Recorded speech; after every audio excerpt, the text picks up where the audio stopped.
What's up, Change the Channel podcast listeners? My name is Megan Grace, and this is another episode of Change the Channel podcast.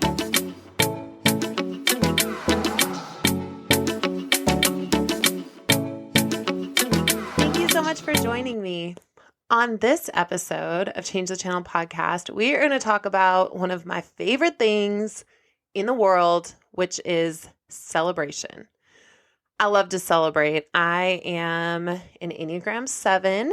Shout out to all those Enneagram buffs out there. I'm also a promoter personality. I love to get behind something that's exciting and just amp and create a party around it. So today, I wanted to highlight the value of celebration when it comes to health, well-being, and wellness. This all came from wisdom from one of my clients. My clients are some of the most incredible human beings I have ever had the privilege of spending time with. And on this particular day, it was someone I've been working with for a while, and she was working through, just releasing some limiting beliefs, some limiting stories from her body.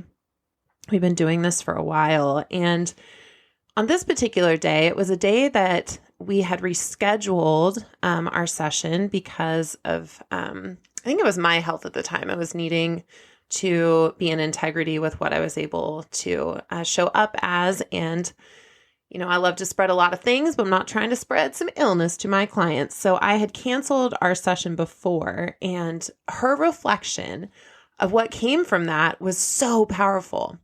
She had scheduled her session before as kind of an amping up. She was about to go into something that was going to feel pretty intense for her. And she goes, I just needed support. I wasn't sure I could do it alone, kind of thing. And, as the universe and things that are divine say, she got to go forward with this stretchy activity by herself, and we got to see each other afterwards. And we were talking about the difference between coming in with a feeling of needing support, or in this situation, we actually got to celebrate what came from her bravery, what came from this activity. And it got me thinking about wellness in a different way, which is you take care of yourself when something is going wrong. Something has broken on your body, there's some kind of pain, something has been overlooked, and we tend to play catch up instead of maintenance, right? I mean, put your hand up in the air if maintenance required light has been on your dashboard of your car, knowing that you need an oil change for a little bit, and you may or may not just keep pushing that down the road. Maybe I'm only talking about myself, but I'm definitely talking to myself. So we know this, right? We see this in so many areas of our lives of that's okay, I'll get to me later. It's okay, I'll get to that later. And by the time we get to the space where we're actually taking care of ourselves, there's all this around it, right? It's as if we're trying to build from the ground up, and we're trying to gain momentum. And we're also in a space of, lack, because something is already broken. Something is already hurting. We feel behind already. And what I was noticing with this client when her and I were having this conversation is she goes, what's really special about this conversation now? Because she was able to recap everything with me about what it was like to, speak in front of people and who she was able to show up as in this particular situation, and using her voice and all of this stuff that was just hella inspiring, right? And I was thinking about it, and our conversation would have been 100% different if we were doing it in this space of, ooh, I'm broken. I don't know if I'm good enough. The difference between celebration over repairing and repairing. So what I noticed in this conversation is we were able to, as I was doing body work, so literally massaging into her muscles and into her experience, like the truth of the fact that she had actively crushed this thing that she was afraid of. She got fantastic feedback. She was glowing and realized like, wow, there is so much to celebrate. And we started thinking about it. And a lot of times in our culture, we celebrate by doing activities that numb us out, right? Like, whoa, you got a promotion. Let's take shots. Or it's your birthday. Let's eat a bunch of sugar. Or like, I'm going to go celebrate. I'm going to go ham. I'm going to spend a bunch on like, whatever.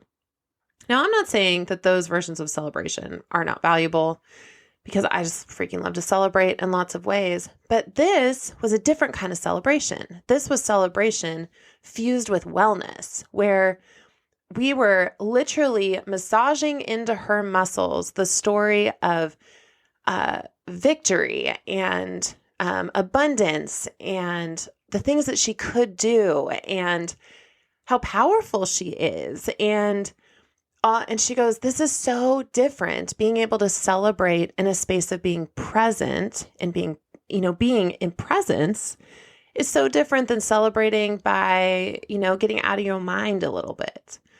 And I was just thinking how beautiful this model is. Where are areas in your life where you're waiting to celebrate only if you get to the very top of the mountain?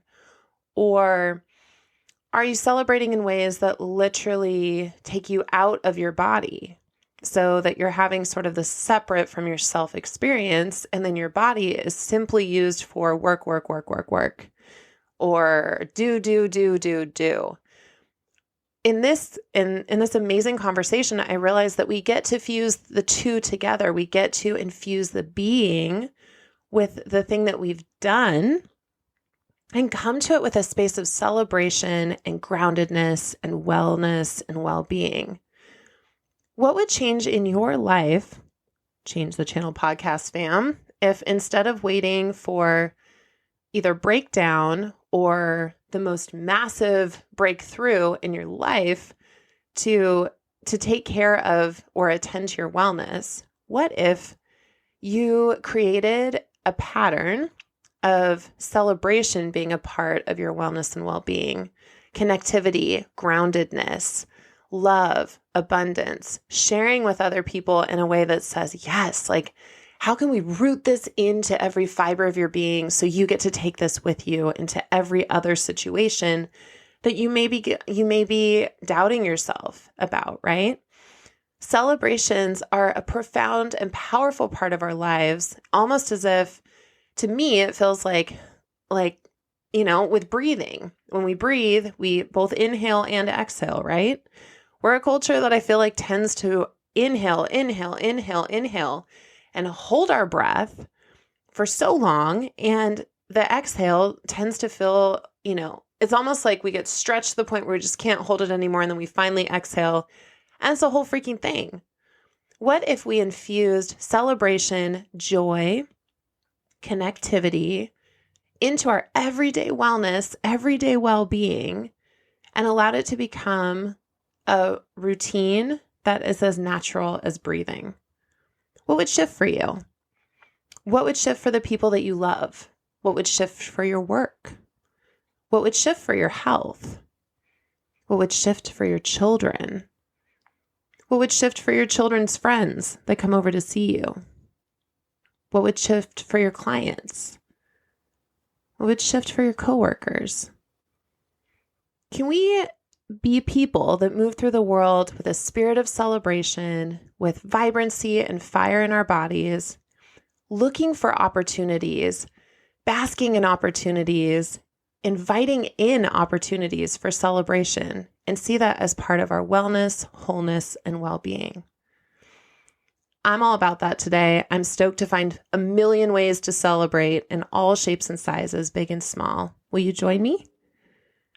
And with that, my friends, it's another episode of Change the Channel podcast.